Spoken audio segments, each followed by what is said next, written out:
just want to thank you all for hanging in here with me. I know it's been a long day, so I personally want to thank you all for being here.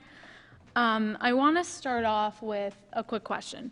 How many of you know someone in their 70s? Okay. How about the 80s? All right, and 90s. So we got a few less hands for that one, but it's really just a simple fact, and we've seen this done in commercials nowadays, that people are living longer than ever before. So 100 years ago, the average life expectancy was age 51, and today it's 78. So that's a 27-year increase in how long people are living. The population is aging, and it's aging very fast.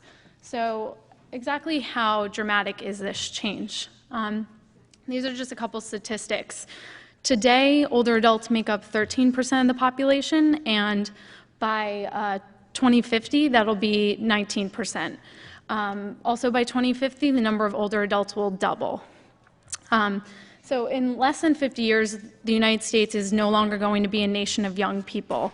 By that time, the number of seniors in the country will actually outweigh the number of people under age 18. So what does this all mean for the internet and social media? And it really takes to consider how is the world's fastest changing asset and resource, the internet, really going to interact with the way that the population is changing. So the bottom line is that today's seniors are really using social media much in the same ways that young people are. So the technological mediums may have changed, but the reasons that they're sharing and the processes that they're doing it have largely stayed the same. So how many seniors are online today, and how are they using social media? So actually, about 1/3 of internet users are over the age 65, and they're usually on one social network, either Facebook or Twitter. So it's clear seniors are on social media. They're using it to connect with friends, research, pursue hobbies.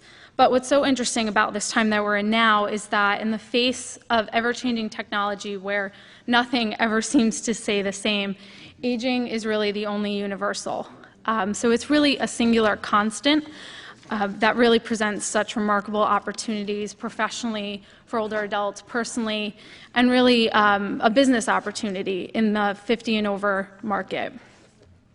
So I'm here to talk to you today about aging, but I just want to tell you a little bit about myself. I'm a social media marketer, and who are these people? These are my grandparents. You might have guessed that by the little baby picture of me right there.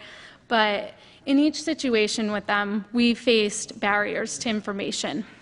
So whether it was my grandmother's stroke or my grandfather's dementia, we faced trouble finding information and access to resources, and that's something that social media enables today. So I've made it part of my mission to educate people that a Medicare card is not a death sentence. It's actually the beginning of a great new life stage that has so many amazing opportunities. So back to aging and America. We know these changes are coming, but why is it important that seniors are online, and how can we enable them to be online? And within that, what challenges do we face? So older Americans are using social media today to empower themselves. So for them, it's really about meaningful participation and contribution. So this picture here is from one of my favorite organizations that's called OATS, it's Older Adults Technology Services. And this past year, they opened up a tech-themed, state-of-the-art senior center in Chelsea called Senior Planet. So the work they're doing there really confirms why seniors are using social media and why it should be promoted. They're finding that older adults want to contribute to their own well-being and that of the community. So they're using social media to find volunteer opportunities and to learn new skills. And one of the most popular classes at OATS is one that teaches older adults how to use social media to distribute their resume and find new work. The health benefits of social media for seniors is also well documented. There was a study done by the University of Arizona which found that social media use among older adults actually improved cognitive ability. So social activity really helps buffer against isolation, which for older adults can lead to lower life expectancy and illness.